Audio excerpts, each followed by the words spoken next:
Bienvenue dans ce nouvel épisode. Je suis vraiment heureuse, comme à chaque fois, de venir échanger avec toi sur le podcast. C'est quelque chose qui me passionne énormément, qui me permet de connecter puis de partager ma mission. Aujourd'hui, on va parler de mettre ses limites, on va parler de relations avec les autres, on va parler d'amour de soi. Mais avant toute chose, j'ai envie de commencer par ceci. Savais-tu que l'autre c'est le miroir de ta relation avec toi-même? Tu sais, dans le fond, là, quand on y pense, ce qu'on n'aime pas chez l'autre ou ce qui nous dérange dans la façon que les autres peuvent être avec nous, ben, ça parle souvent de comment on est avec nous-mêmes. Et là, tu vas comprendre un peu plus tard, je vais aller dans les détails, mais j'avais envie de susciter cette réflexion-là pour commencer. Et je t'amène dans une histoire qui s'est passée il y a très peu de temps, en fait. Il y a 2 semaines, j'étais assise dans ma cour, dans ma magnifique cour que j'adore. Il y a beaucoup d'arbres, c'était ça qu'on voulait. Donc, à chaque matin, je prends mon café, j'apporte mon journal de gratitude. Je suis dans le calme, j'entends les oiseaux chanter, puis je réfléchis souvent. C'est là qu'il y a des prises de conscience. Et je pensais à ma relation avec un de mes garçons, le plus vieux. Puis je me disais, en fait, je réalisais à quel point j'avais des frustrations, des déceptions d'accumuler. Euh, je me sentais triste aussi par moments parce que j'ai l'impression de donner beaucoup, beaucoup, beaucoup. Je repassais en revue là, tout ce que je fais pour lui, tout le temps que je prends, toutes les petites attentions, toutes les tâches, bref, tout ce, tout ce qu'une mère peut faire pour son enfant. Puis je réalisais que des fois, je recevais pas la reconnaissance à laquelle je m'attends, que peut-être on passe pas assez de temps, à mon sens, à moi, parce que bon, faut se rappeler qu'un ado, c'est normal que ça ait envie de passer du temps avec ses amis puis que ça ait besoin d'autonomie. Mais moi, j'avais comme une déception par rapport à ça. Puis je me disais, mon Dieu, avec tout ce que je fais, je comprends pas qu'il me démontre pas plus de reconnaissance puis qu'il ait pas envie de passer plus de temps avec moi. Bref, j'étais pris là-dedans. Puis même à la limite, des fois, j'avais l'impression que oui, il y avait un manque de reconnaissance, mais qu'il y avait aussi un manque de respect puis de considération par rapport à tout ce que je fais. Et j'ai pris conscience en réfléchissant que finalement, c'était pas nécessairement un manque de reconnaissance, de respect, puis d'attention de sa part, mais plutôt de moi envers moi.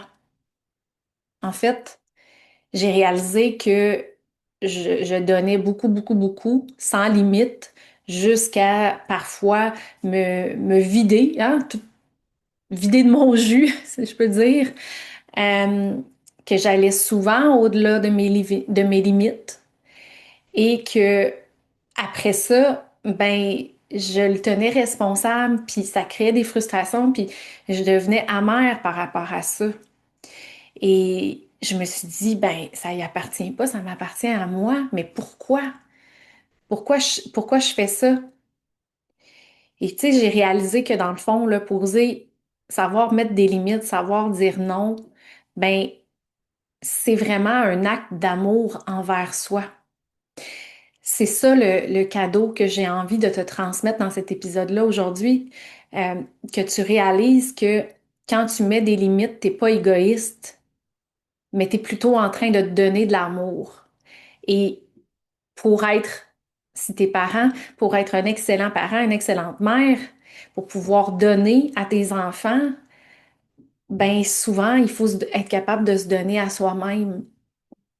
Et ça a été, ouf, c'était challengeant, c'était confrontant pour moi de faire cette prise de conscience-là parce que, bon, je suis une professionnelle en relation d'aide spécialisée en hypersensibilité, ancienne travailleuse sociale.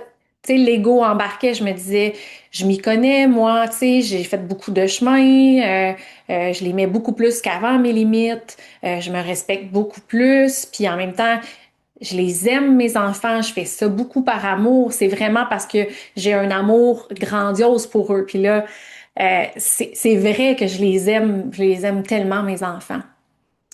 Mais il y avait quelque chose aussi derrière ça. J'ai réalisé que c'était pas juste, c'était pas juste par amour pour eux, mais c'était aussi beaucoup par manque d'amour envers moi. Et c'est là où ça m'amène, dans le fond, ce que je veux vous apporter avec cet épisode-là, c'est que je veux que vous repartiez avec vraiment des outils concrets pour être capable de poser vos limites, puis arrêter de tout donner aux autres. Donc, comment on peut faire ça? Apprendre à mettre ses limites, à se donner de l'amour, puis arrêter justement de tout donner aux autres. C'est ce que je veux vous partager aujourd'hui. Puis pour en venir là, ben j'ai besoin tout d'abord de vous expliquer, de t'expliquer à toi, ben pourquoi on fait ça? Pourquoi on a tendance à tout donner, quitte à s'oublier, quitte je cherche le bon mot, mais quitte à manquer d'amour envers soi-même? Ben, la réponse, c'est, je sais pas si probablement tu te souviens d'avoir déjà entendu parler de la théorie des besoins d'Abraham Maslow, où il y a vraiment les catégories de besoins en ordre de priorité là, dans la pyramide de Maslow. Ben, dans les besoins émotionnels là, et de sécurité les plus importants, là, il y a le besoin d'être aimé, il y a le besoin de plaire, le besoin de prouver sa valeur, puis d'obtenir de la reconnaissance, tout ça, ça en fait partie. Puis en tant qu'hypersensible, ben, le besoin d'être aimé, le besoin d'être validé, euh, la, le besoin d'aider, le besoin de plaire est très, très présent. Hein? On est des personnes hyper empathiques qui ressentent ce que les autres ressentent et qui veulent vraiment les soulager, veulent que les autres se sentent bien. Et souvent, malheureusement, ça se fait à notre propre détriment. Donc, quand on donne tout aux autres et que ça, on s'oublie que ça crée des frustrations, des déceptions, qu'on devient amer, ben c'est souvent parce que on a manqué euh, d'amour envers nous-mêmes, parce qu'on avait peur d'être rejeté, peur de déplaire, peur d'être abandonné. Donc, une fois qu'on comprend ça, ben, l'important, c'est d'accueillir sans juger parce que ça va servir à rien de se taper sur la tête. On est humain. Mais la première étape du changement, c'est vraiment de prendre conscience d'où ça vient. Puis une fois qu'on sait d'où ça vient, ben, OK, maintenant qu'on le sait, c'est quoi les conséquences justement du fait de continuer dans cette roue-là, d'avoir du mal à mettre ses limites, puis de se rendre toujours au-delà, ben souvent ça fait l'effet inverse. En fait, on fait ça parce que on veut être reconnu, on veut être aimé, on veut être respecté. Puis là, souvent, ben on s'attend que l'autre personne va être encore plus reconnaissante. Donc, dans ce cas-ci, je m'attendais à avoir encore plus de reconnaissance de la part de mon garçon.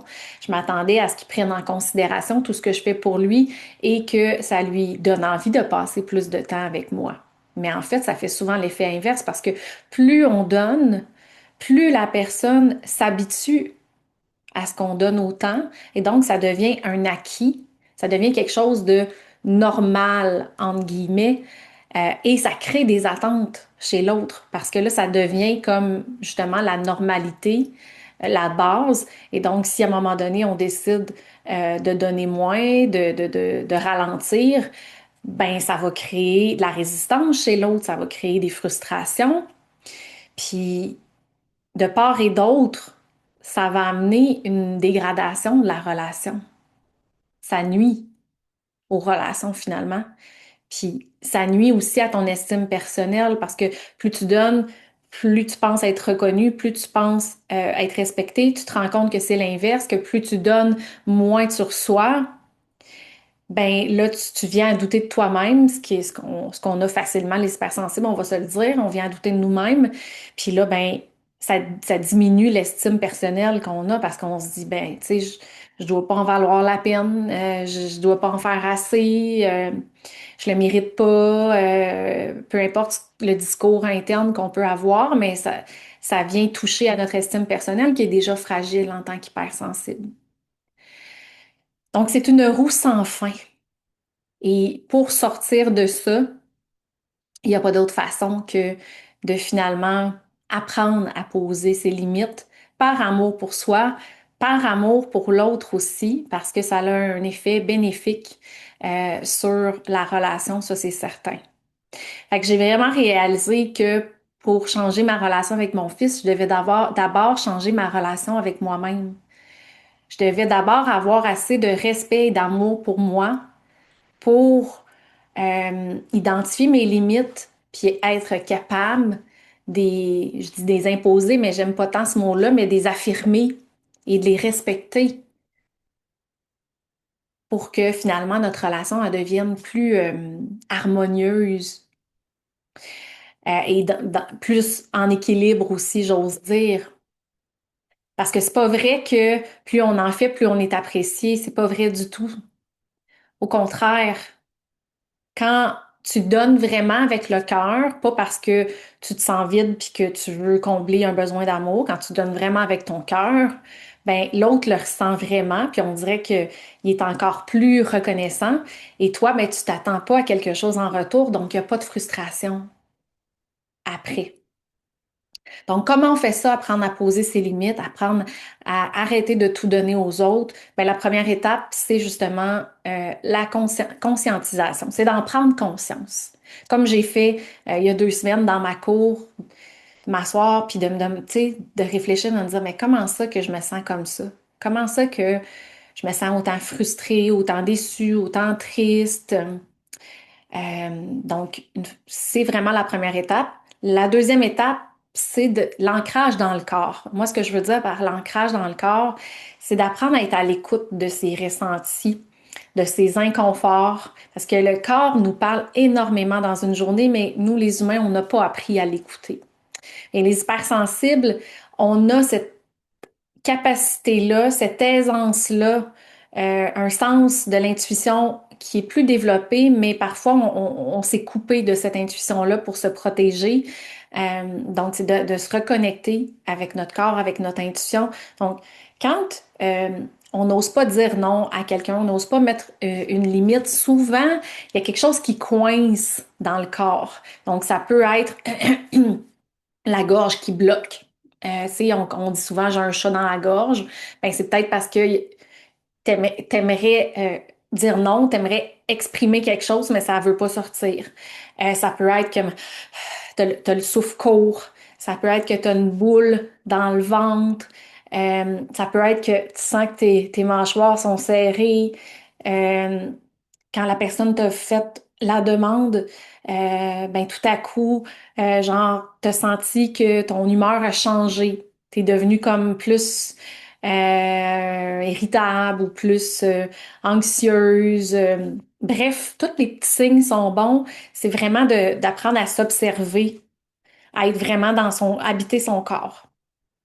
Puis, le troisième point, moi, ce que j'aime beaucoup dire à mes clientes, c'est vraiment de se donner un délai de réponse. Donc, quand quelqu'un nous fait une demande, peu importe ce que c'est, qu'un enfant nous demande un raccompagnement, nous demande de lui rendre un service, peu importe quoi, ou d'aller à une activité, vous avez le droit de dire, ben écoute, j'ai entendu ta demande, je te dis pas non, je te dis pas oui.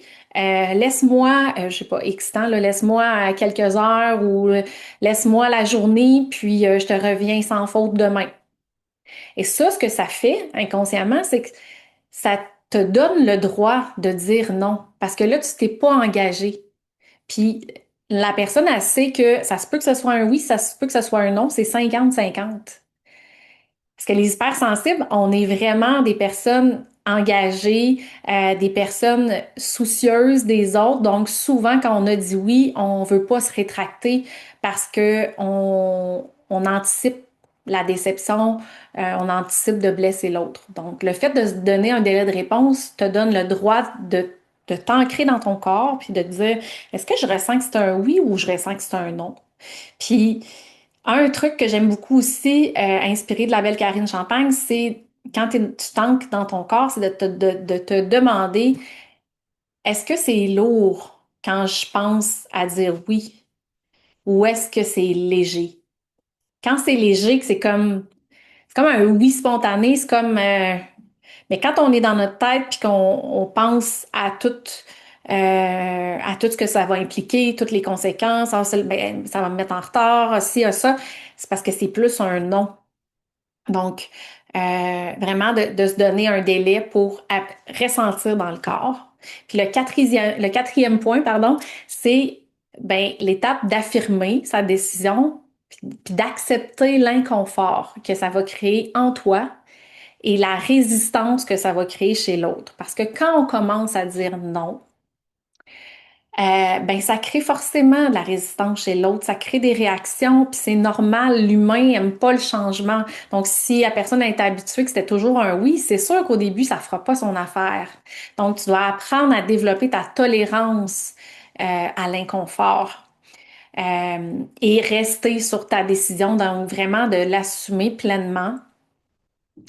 Euh, il n'y a pas d'autre moyen. Puis moi, ce que je recommande toujours aussi à mes clientes, c'est vraiment de commencer avec des personnes avec qui on a un lien de confiance solide. Donc, une personne que on sait qu'elle nous aime inconditionnellement et qu'elle va pas nous rejeter si on met nos limites, si on dit non. Donc, avec qui on se sent en sécurité. Ça, c'est super important. Puis aussi de choisir une situation qui n'a pas une grande charge émotive. Tu sais, je vous recommande pas de commencer à dire non avec une grosse décision.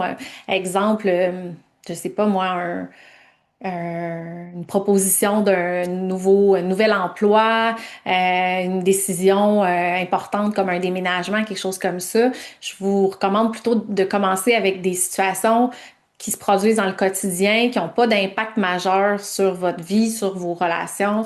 Donc, tu sais, une demande, exemple, je sais pas moi, une sortie ou puis avec quelqu'un, un membre de la famille ou une amie, quelqu'un de proche avec qui vous vous sentez en confiance. Donc, ça, c'est les quatre points gagnants, je trouve, pour vraiment apprendre à poser des limites tranquillement, puis à se donner de l'amour à vous-même finalement. Parce que c'est ça. Ce que j'ai réalisé, c'est vraiment que quand on donne tout à outrance, à son propre détriment, ben c'est pas juste par amour pour l'autre, c'est parce que c'est un signe qu'il y a un manque d'amour envers soi-même, puis il y a juste vous qui pouvez le combler. Donc, s'il y a un cadeau que je veux que vous reteniez de cet épisode-là, c'est vraiment que poser des limites, c'est un acte d'amour envers soi. C'est un acte d'amour envers toi. Et là, en terminant l'épisode, j'ai envie de t'inviter à observer tes relations, à observer comment tu te sens avec les autres, avec les personnes les plus proches de toi, puis à te questionner, est-ce qu'il y a des personnes avec qui j'ai tendance à dire oui tout le temps, même quand j'aurais parfois envie de dire non? Puis à vous demander, est-ce que je le fais vraiment parce que j'ai envie, par amour pour l'autre, ou c'est parce que j'ai peur de décevoir, j'ai peur d'être rejetée, j'ai peur d'être moins aimée. Donc, je vous invite vraiment à vous poser ces questions-là. Puis, s'il y a une personne qui vous vient en tête, ben, allez appliquer les quatre étapes que je vous ai je vous ai partagé dans l'épisode, ça va vous aider. Puis si vous avez envie de venir m'écrire pour me partager une prise de conscience qui est sortie de cet épisode-là, ben venez m'écrire, ça va me faire super plaisir de vous lire, que ce soit sur Messenger ou sur Instagram. Si vous avez Messenger, je vous invite à prioriser cette plateforme-là. Je suis plus active que sur Instagram. Donc voilà, j'espère que ça a résonné pour toi. Puis on se dit à un prochain épisode. Bye bye.